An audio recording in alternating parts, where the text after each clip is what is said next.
Dövlətin qorunan meşələri yoxsa bəzi məmurların göz yumduğu şəxsi qazanc poligonu.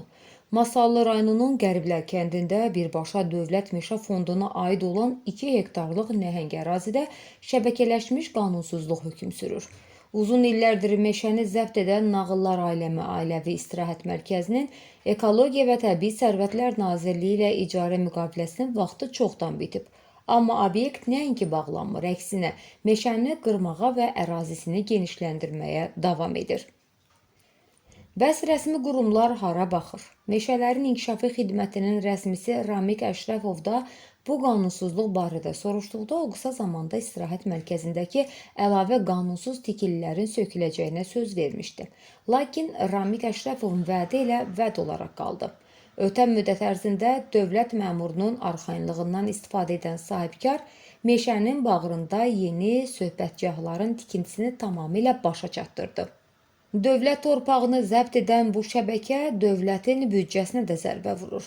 Müştərilərə xidmət göstərilən bu nəhəng obyektdə qanuni post terminal yoxdur. Nağdsız ödəniş etmək istəyənlərə qanunsuz olaraq kartdan karta köçürmə təklif edilir. Bu isə gəlirlərin vergidən gizlədilməsinin rəsmi sübutudur. Alıcıya kassa çeki verilmir. Vətəndaşlar həm hüquqlarından, həm də ƏDV geri al imkanından məhrum olurlar.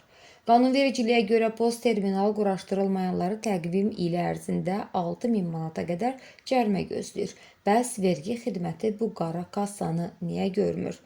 Açıq-aşkar görünür ki, Nağıllar Aləmi Ramik Əşrəfov kimi məmurların xüsusi himayəsi sayəsində toxunulmazlıq qazanıb.